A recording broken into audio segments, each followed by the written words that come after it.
Hello! Hello! It's GameWalks, April 3rd, April 2013. We missed our opportunity to do an April Fool's Day joke. Hello. I'm actually not too bent up about that. That's okay. That's fine. So, what happened today, Matt? Today is a sad day. It is a sad day. Jim and I were laid off from Electronic Arts after shipping some Command & Conquer games, and we went to go work for an exciting games company called LucasArts. LucasArts. We were there with for the dream. Oh my gosh, we're so excited. About a year. Yeah. We ended up leaving after a year for various reasons, but today it came down that as part of the Disney acquisition of LucasFilm, LucasArts is going to be shut down, all employees laid off. Yeah, it's a really sad day. I mean, I feel really bad for everyone who's still there. We still have a lot of friends there. A lot of engineers we worked with, a lot of artists we worked with. Some of our best friends are still there. The good news is it's a so small industry. It's tough to break into this industry, so the people who are already here, like these talented LucasArts folks, I'm reasonably confident that they'll be able to get a new job pretty quickly. Yeah, I mean a lot of people hiring right now. The network has been a buzz on Facebook and LinkedIn, people trying to help each other out, which is the great thing. What's great about the industry is people pick each other up when things like this happen, but it's really sad because, I mean, the people who work there, we joined back in early 2010 to work on 1313, the game that was obviously revealed at E3 last year and to high praise, and people as part of the announcement today is, of course, now canceled. Yeah, and there were some people that have been working on that game for 4 or 5 years that really wanted to make it come out, really thought it could be something great. It had that potential, but obviously just didn't align with Disney's business interests at this time. So yeah, it's just missed potential, I think is what the story comes down to. And hopefully all of our friends and the other people at Lucas can find some good new gigs and try and bring that passion to another company.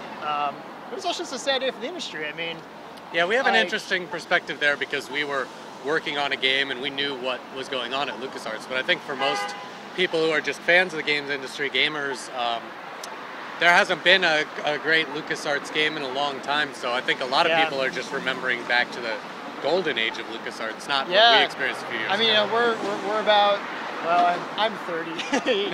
You're not there yet. But, we grew up, I think, at a time as kids playing LucasArts games when they were really in their prime. Dark Forces and X-Wing and Jedi Knight, all the adventure games. I mean, anything that had LucasArts on the box, I would buy, regardless of the genre or any review I'd read. I just knew it was going to be great, and that was true. Brief history on the organization. When it got started, they actually were working out of Skywalker Ranch in Lucas Valley, right? Is that correct? It might have been back in the early 80s. Long time ago. And that was just so cool. When we were there, we got to go to Skywalker Ranch just once. And, just once, yeah. I gotta say, it's an incredibly creative place. Just an incredible it's really place. Cool. And the Presidio, where they're located now, is also. But I wonder if part of the downfall isn't the right word, but just the lack of, release after release after release from LucasArts in recent years. Is that because George sort of, LucasArts was a cool new arm and it got a lot of George time, and then as the division got a little older, he sort of lost interest in it? Or? No, I don't think it has as much to do with George's direct involvement. I think probably what happened is, in the 90s, Star Wars was kind of, it was about 15 years old at that point, and people were making games on the old properties, and they also had the freedom to do a lot of stuff with the original IP, and so they were both able to kind of call back to the nostalgic Star Wars and also do these new games. And then in the late 90s, as we all know, the prequels started to kind of get a lot of heat. And I think if you look at the years between like 1998 and like 2005, every Star Wars game was kind of somehow tied to the prequels. So you had, games that were all right, like Episode 1 Racer and, Battlefront was good back then. But you also had a lot of kind of prequel licensed games like Star Wars Obi-Wan and Connect Star Wars? No, that was a little later. That was a little later. You know, like the actual licensed games like Revenge of the Sith, the game, and all these things that just didn't really have the original kind of creative heart that the games from the 90s had. And does that probably leads to talent departures, Yeah, and then you get into this little and bit of that a downward spiral. Yeah, so then you lose your momentum on that kind of creative momentum, and yeah, you had a lot of departures, and they tried then to get back to some kind of legacy stuff with The Force Unleashed, but then you get into the actual execution of developing the games, and the team sizes were way too bloated, and they took way too long to make. You know, the tech was all custom built from many different engines. Yeah. There wasn't a lot of consistency between those things, and then This is also an arm of LucasFilm that had 3 presidents in, was it 6 years? Yeah. So that doesn't help. What's going on there? Is it like these presidents come in and they try and fix it and they fail, or they get a better offer, or they realize that they can't fix it, or are they butting heads with the leadership at LucasFilm? Yeah, I mean, I don't know if we'll ever know what happens behind those kind of boardroom doors, but you know, from being there, it was a fairly political atmosphere. You know, a lot of red tape that you had to cut through to try and get a game approved, and yeah, and then of course everyone wants to put their spin on it, right? Everyone's a Star Wars fan. Everyone who comes into that company wants to make great games, but obviously has a very strong opinion on how you make those games. And whenever a new president comes in, they usually bring a couple people with them that are kind of leaders that they trust for their inner circle. And, you know, they redirect some things. And got some traffic here. Sorry. Excuse us. Sorry about that. Pardon me. Sorry. Oh boy, busy afternoon. Sorry. Pardon me. Sorry. Well, that was fun. There you go. We're back. Yeah, anyway, so, you know, every new regime that comes in obviously wants to put their stamp on the games and on the company. And that usually takes, at any company, you know, a year or two to really, like, cement itself. But then, unfortunately, these presidents either are forced out of the company or voluntarily leave. And so just as those plans are really starting to solidify themselves, a new regime comes in and the whole thing turns over again.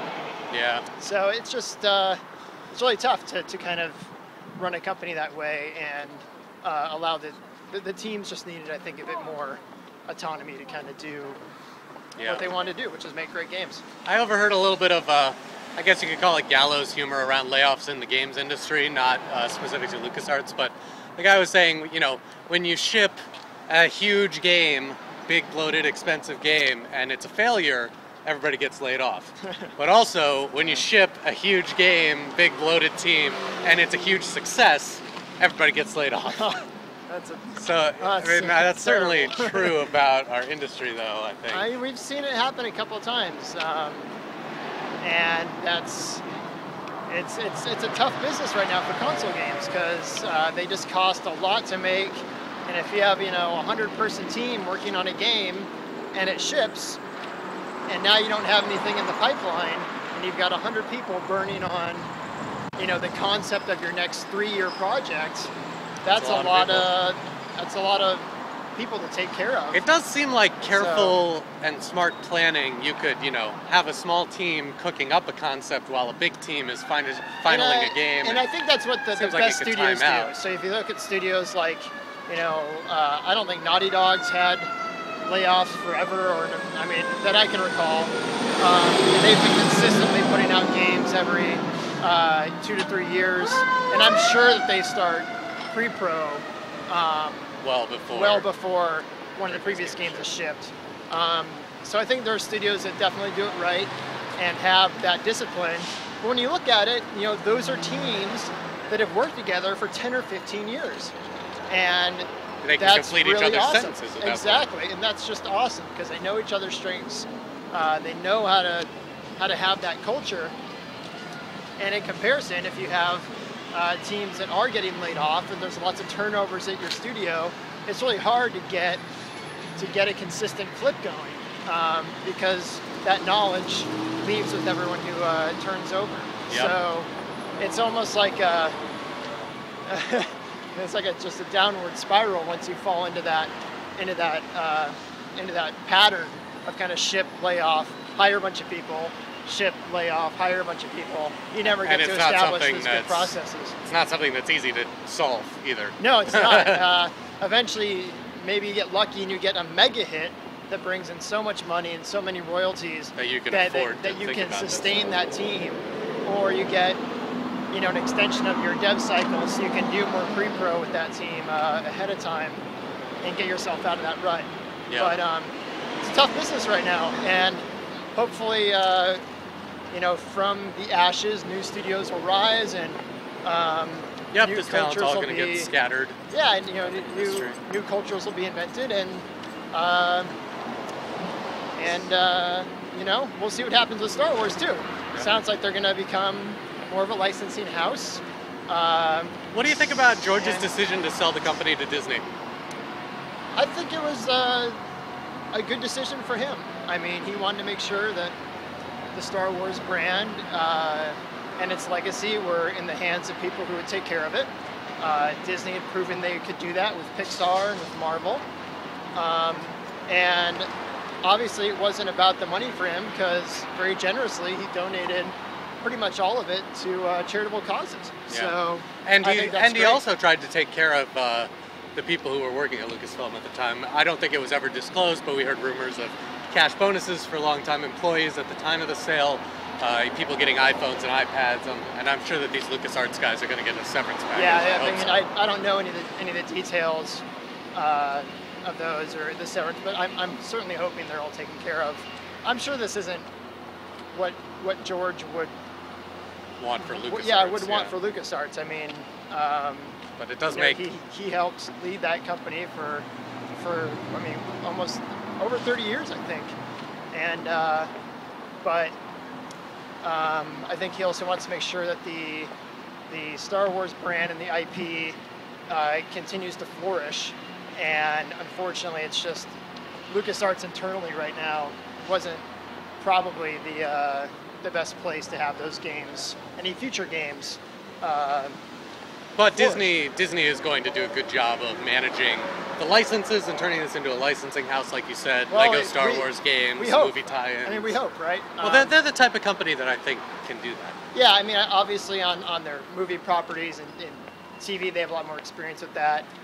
Console games has been a challenge for them. I mean, you look at some licensed games like Epic Mickey didn't really live up to expectations, and Junction Point wasn't able to sustain itself. So, but Disney Infinity coming out soon, their Skylanders answer. I mean, hopefully that will be good. So, I, as a Star Wars fan, hope we get some great Star Wars games in the future from third parties that work on the license. Yep. And hope that all of our friends at Lucas can find new gigs. So yeah, I agree. If they're looking, let us know. Maybe we can help. And anyone else know who works in the industry can help out. Yep. All right, cool. That's GameWalks for today. All right. Talk to you later.